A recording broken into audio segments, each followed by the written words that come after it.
Hi, I'm Rick Stivers. Welcome to Young Martin's Reels. Today we're going to be doing a Shakespeare 1795 fishing reel that I picked up at a flea market last weekend, and it looks tremendously Shakespeare 1788 did last week or week before last for Dan. So it's going to be interesting to see what the differences are, or if there are any differences except for just physical size.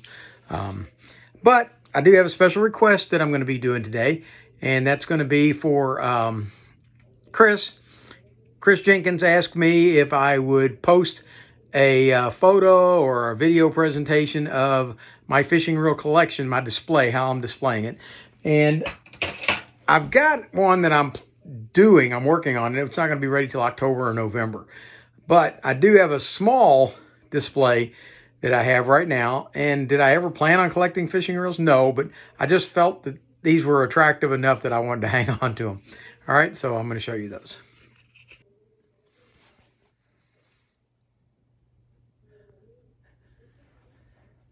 This is my current display that I have. It's mostly Shakespeare reels. I just really like the looks of the Shakespeare reels. There is a nice pin up there. There's a couple pins. Some Ocean Cities up there. There's that Norseman that I did the video on. It's up there. There's a Damn Quick up there. So these are the reels that I've kept hold of.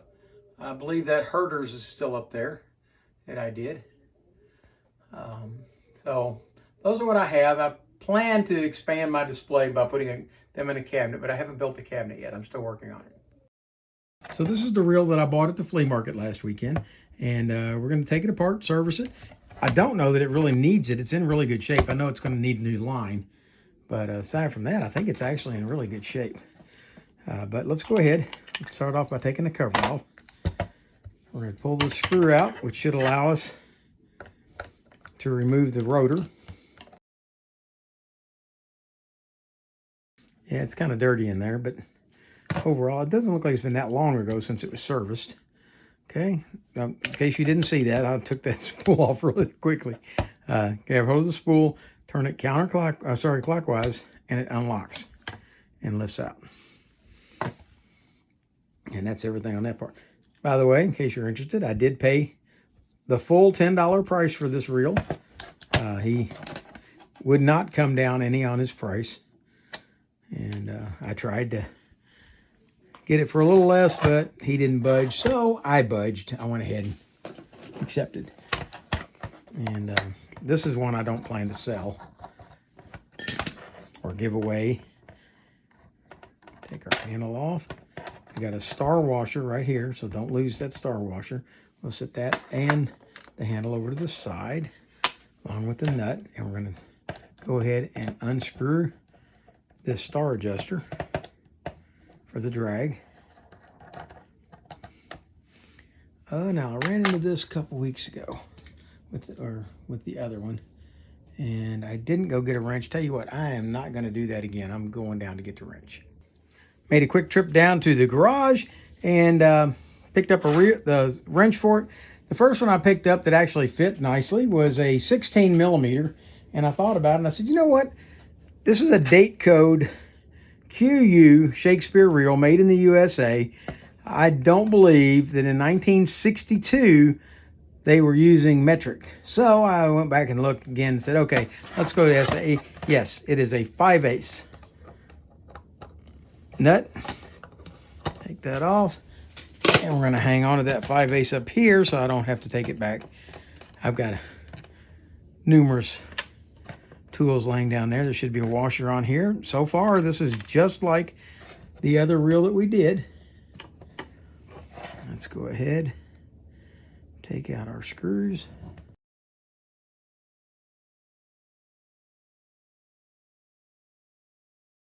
All right, we're going to lift this out. And when you take it out, you kind of have to hook it out because this gear is going to try to catch on that post, just like any other. This reel has not been long since it was serviced. This reel looks well. What they did, somebody didn't completely clean it out and resurface it. Somebody just added some grease. All right, so we're gonna keep going on this. We're going to see if we can take this apart, which we should be able to. This should slide out. Be gentle when you take this off, and let me show you why. If you look right here, when you try to lift this off, see that spring that's catching right here? That is on your anti-reverse pawl. And if you pull it right straight out, you can bend your spring. So be careful. Rotate it a little bit like so. And if you reach inside, you can take and push that spring over and pop it off and take it on out. Okay, and there's how that spring goes on. I'll show you so that you'll know. We go to put it back. There, it goes like that. Okay, this appears as though it's been lubricated several times over the years. We were talking about this on one of the comments not long ago. Chris talks about me getting hold of these grease bucket reels, and I told him that the reason I think maybe some of these reels seem to be choked with grease is because the owner's manuals on them did not state to take the reel apart and clean it and then re-lubricate it. They simply showed you the lubrication points. So in this instance, it looks like somebody this is original grease here. This is blue grease, probably a pen or something similar to it. And then along the edge here, this appears to be Vaseline. So it's as though they continued to just keep adding grease to it rather than cleaning it off. All right, so we're going to go ahead and take this out now, if we can. It should come out. Now let's see if we get anything holding it. We do still have a washer on it, looks like, maybe. And, okay. I don't see anything there holding this in. Okay, that rotates and locks each direction, and that's what the other one did. This does appear to be a C-clip here. I don't think we had a C-clip in the other one that we did right here. Okay, that is not a C-clip, that is a spring. That is the spring for the drag. It doesn't want to come up out of there. Apply a little gentle persuasion. There we go. Now the spring is out.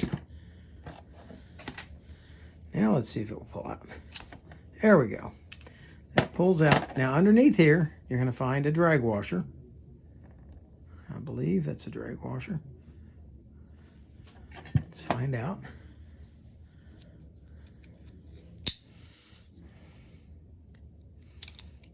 Okay. Drag washer. Spring. Axle shaft, drag washer again. Now, I believe it was Scott, but I'm not positive as to the name.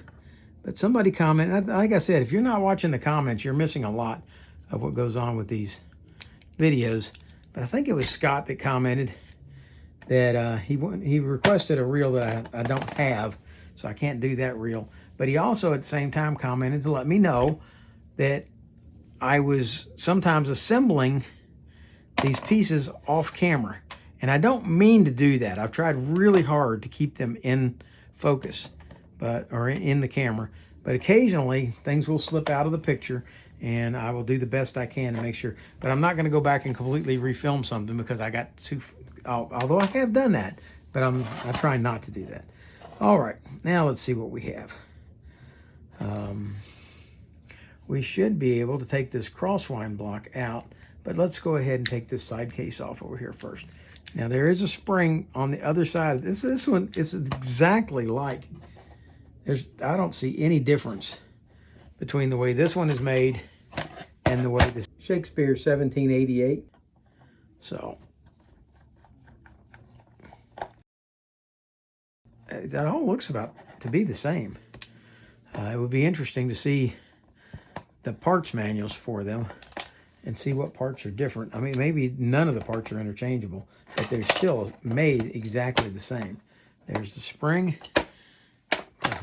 and the pin here that holds the button in. All right, now with that done, I believe that we can pull this down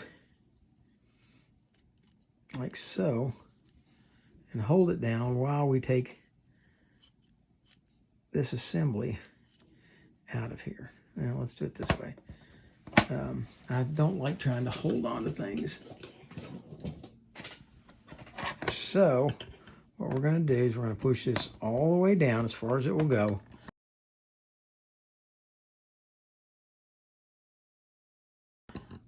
And I'm going to clip a hemostat on there and then see while that's held there if we can't lift this out, and we can. All right, just like that. Okay, that's our cross wind block. That oscillates that up and down. Okay, now while that's held there with my finger over it, I'm going to release this so that it can come back up like so.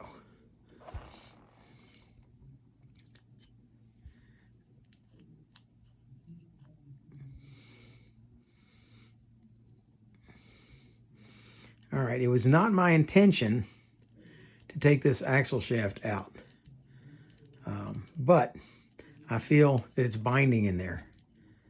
There is binding inside the axle shaft. Okay, and we're going to take a look at something else because Craig pointed this out in the other one. Let's rotate this and see if this axle shaft is bent.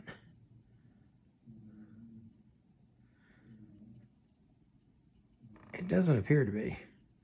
This one appears to be okay. However, we're still going to need to take it out because it's binding inside somehow. There's something catching right there, like there's a burr or something inside there. So what we're going to do is we're going to push this down. Okay, I don't know if you can see it. When we push it down, there's going to be a washer that also needs to slide down. And when that's slid down, we hold it like that, and we can grab hold of this C-clip right here and hopefully pull it out. I'm trying to find the flat side. There it is. Okay. Okay, it's going to come out on this side over here. I'm going to grab hold of that and pull it off. There's the C-clip there. I'm going to lay that down. And it doesn't want to come off. There it is.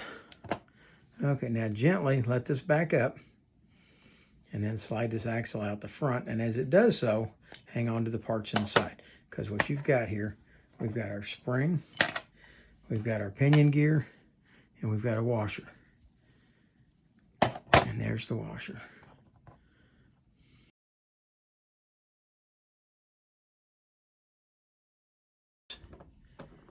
And we're going to take a look at this. Everything there seems to be okay. I don't feel any burrs on the axle shaft. So maybe it just has dirt. Well, there's... Yeah, we'll clean it up. Okay, I'm going to go off camera for a few minutes and get all of these parts cleaned up so that we can come back, reassemble this Shakespeare 1795 and put it back together. All right. Everything is clean now, and it's time to start assembling. We're going to start off by putting this guy back together. Let's make sure. I'm pretty sure I did, but let me make sure that I cleaned this out. I did. Okay. We're going to start off by reinstalling the axle assembly. And what I ended up having to do on this axle assembly, there was some corrosion on this, and there was one burr.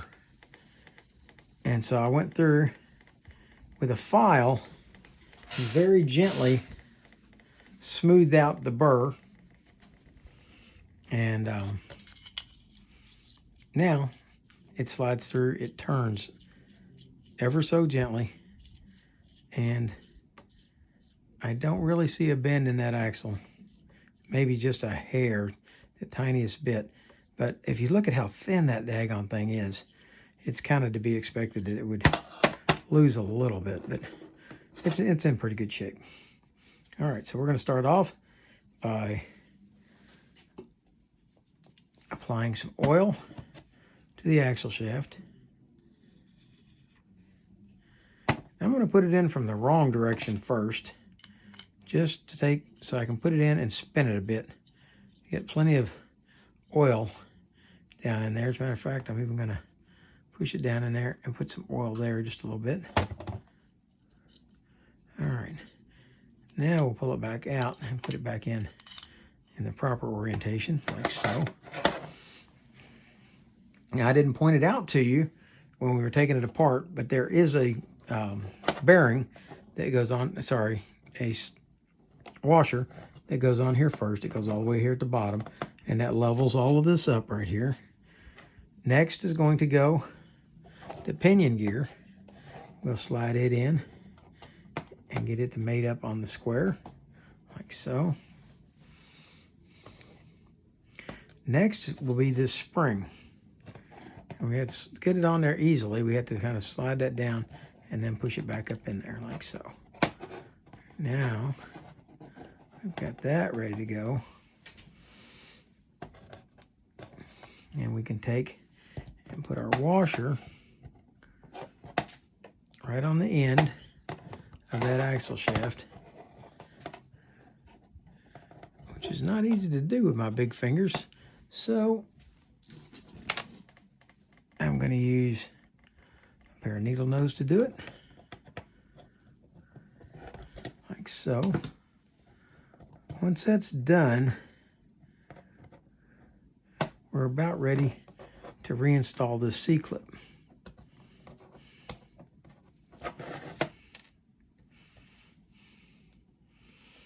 Now, to get the C-Clip on, I find it much easier to grab it. Make sure you got a good grip on it, because if you grab just barely with a pair of needle nose and squeeze down, it can go flying across the room if it pops out of there. Okay. Now then, we're going to slide this spring down like this. Put our C-Clip back in. Like so. There we go. All of this is now ready to be lubricated.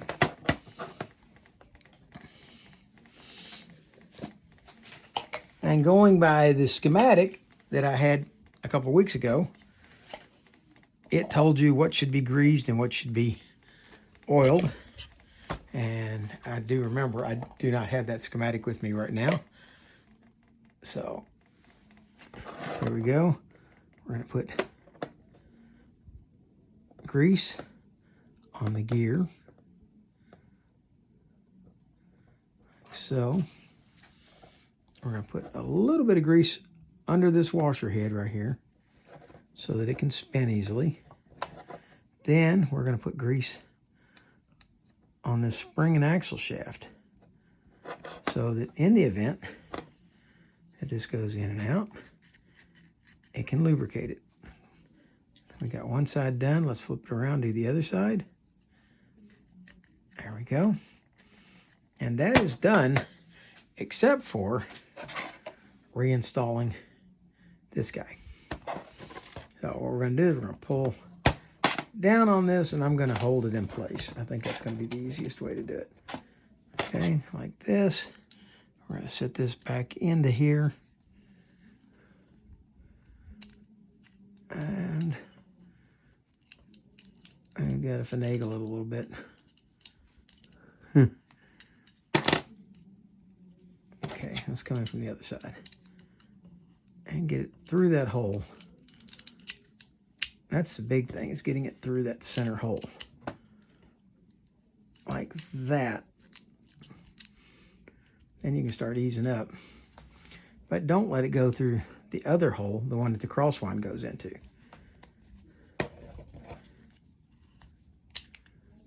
All right, once we've got it set in there like that, we should be able to rotate it around, line those holes up. And do I have it in backwards? I do. So we're going to turn this around like so, because the crosswind assembly goes over on the side where the handle is. like so. There we go. Then we should be able to bring it down and slip those 2 posts into the holes, one on each side of the axle shaft, like so. Once it's in, it will move easily. Problem is getting it to go in there to begin with. Okay, we're gonna come back, we're gonna grease these pins, slide it back, and grease the other side. Flip it over and grease the other side. And now this crosswind assembly should slide easily. Okay, got that done. We're going to come back and reinstall our spool. Now it just fits down until it fits in there, and then it locks back counterclockwise. And if it, there you go. Make sure it free floats, and it does. Okay, that part is done. The next part to assemble is going to be this side plate here. And this is a little bit tricky, but not too bad. All right, first thing we want to do is we're going to install this spring. And I'm going to judge that this spring has been on here since 1962, and therefore it's probably gotten a little bit sprung. So what I'm doing, I'm just tightening it up just a little bit. You don't want to spring it much, but you want it to be snug enough that it can do its job. Okay, then it goes on here. There's just tiny little groove around this gear that fits into, like so. All right, and it has to fit directly over top. When you put it on here, it'll look just like that. It'll fit right over top of that gear, because your anti-reverse dog is going to ride inside there. Once we have the spring installed on this, we're going to come over here and we're going to go ahead and take this E-clip off of the anti-reverse dog. Sit it down there. There we go. There's our anti-reverse dog. We're going to set this down in here. First, we're going to lubricate it.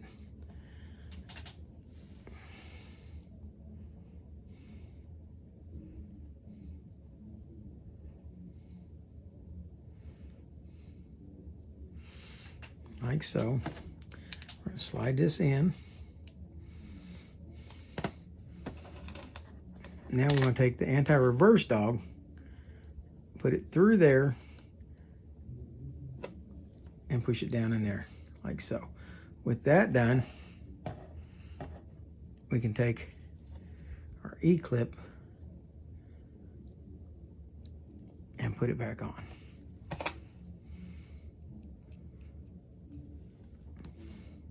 Like that. So now we should have an anti-reverse that works. See there how it works?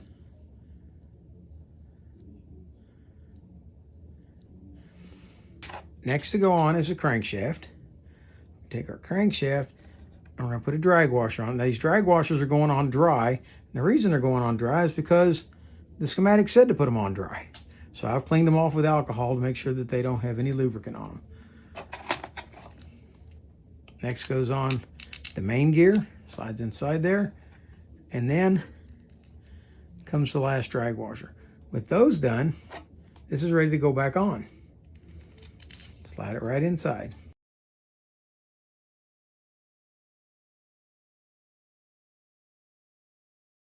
All right, that's all the way in. Now under here, there's this cam lobe right here. And they call it the cam lobe. And it fits in here, and it's got 2 little teeth that stick down, and they go into 2 little notches that are over here. And there'll be one on each side. And you drop that in like so. Then goes the spring on it.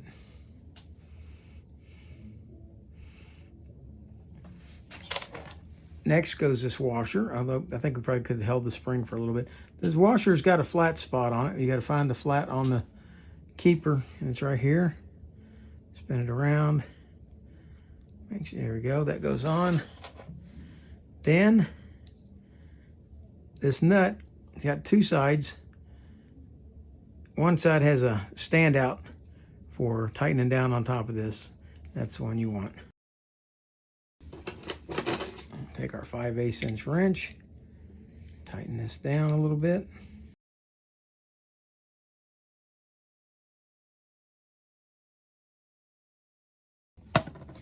Now we're going to put a few drops of oil down inside here and here.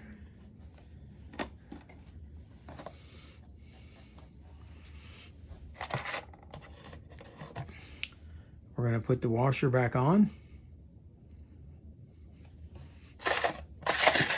And then the star drag.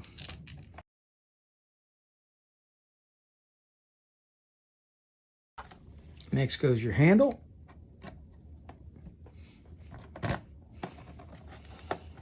Your star washer. And your nut.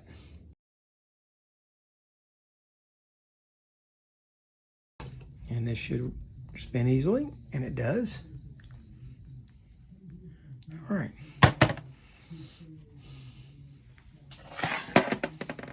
Next, we're going to fit this to our crosswind block. Before we do that, we're going to come back and want to grease the gear. And if anybody's interested in, this is not Vaseline we're putting on here. This is Cal's reel and drag washer grease. And then we're going to put some on the face here, because this piece right here is going to be riding against that face and that post. So we're going to turn this around. We have to slip this gear in because of this post sticking out right here, or boss. We're going to slip the gear under that and then turn it around so we can see it. And let's go ahead and rotate it around until we get that pin into the crosswind block, like so, and I think we have it.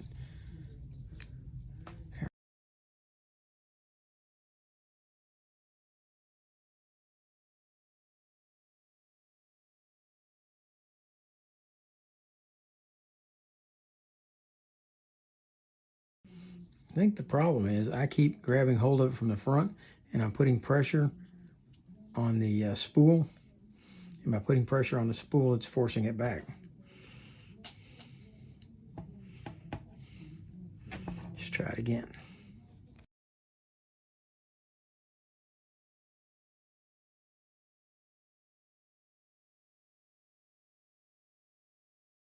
Okay. All right, that all looks good. The next part, which seems to be a little tricky, but it really isn't bad, is put the button back in.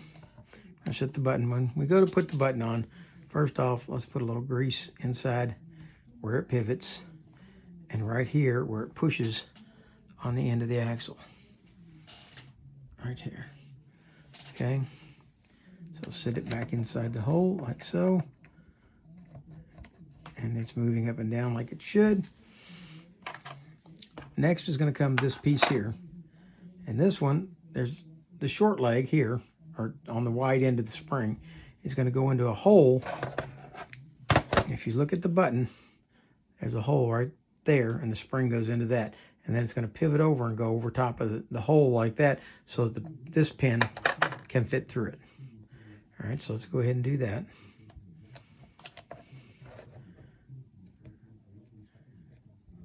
Put that pin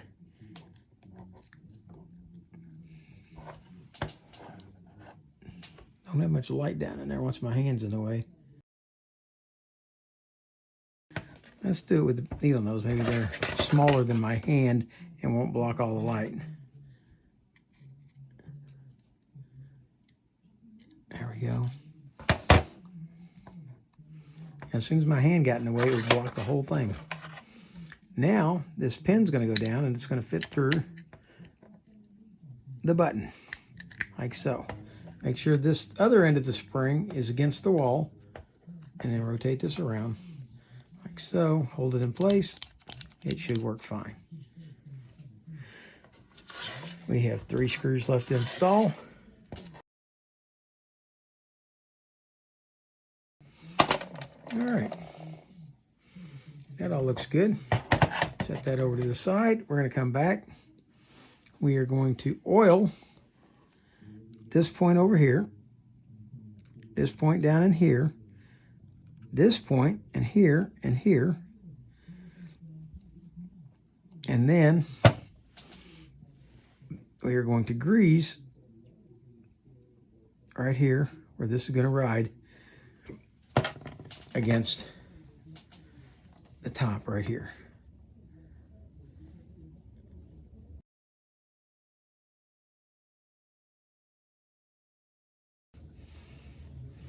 Let's see what this is doing.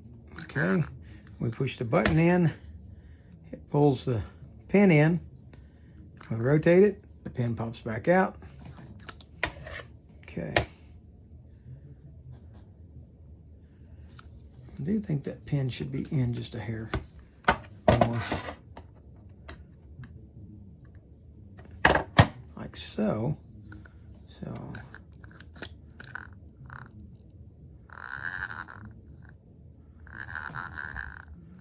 I didn't like that at all, did it? Okay. Let's see what I did to it.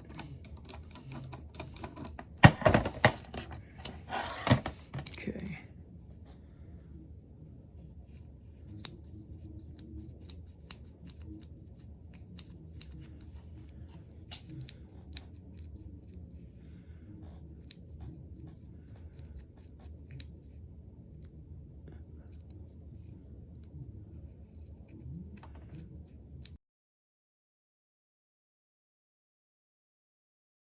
It appears as though the spring doesn't have enough to pull it back in. So let's see what we can do about that. In my cleaning procedure, apparently I didn't get this part clean enough because it was still sticking. Even though it had stopped sticking, when I finished cleaning, it went back to sticking. So I've cleaned it once more with WD-40. I'm going to take and scrape this entryway here just a little bit, like so. Matter of fact, what I'm going to do is I'm going to take a file to that entryway just a little bit. Because I think that's what it was catching on.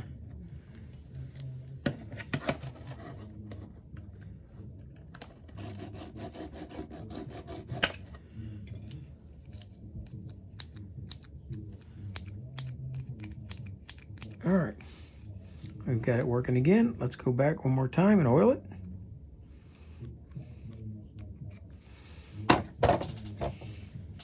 And grease it.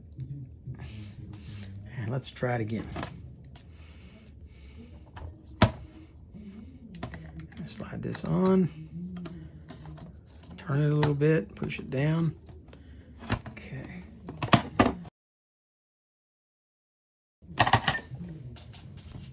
Wipe off the excess and get this line out of the way and try this again. Okay, button in. When that button goes out, the pin's catching again. It's not going all the way in.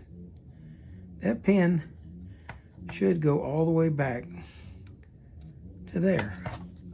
We wind it, we push the button in. There, now it's going in. Okay, now it's going in. Good. All right.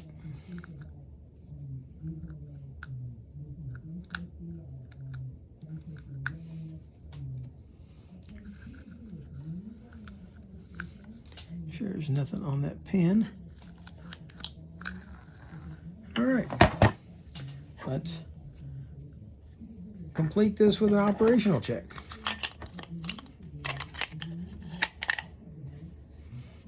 Okay, lock that down. And there's some excess lube on the outside. All right, let's see what we got. This is kind of a large reel, much like the Shakespeare 1788. And let's wind some of this line in. Let's see if we have a drag. There goes the drag. Let's tighten it down some. Still isn't much of a drag. That's a good drag. See if it'll go further, will it? Yes, it will. So I could tighten it to where I can't even pull it anymore. Okay. So the drag's working. Let's wind it in. Anti-reverse is working. Push button is working. There we go. So you can cast. Wind it in. And it does need new line because this line's got a memory set to it. There we have the Shakespeare 1795. I'd like to see the specifications on these. I do have some damaged paint over here where somebody dropped this and then hammered it back out. I also have to see what I can do about that. But that's going to go up on that same wall that I just showed you guys. And I hope you like it.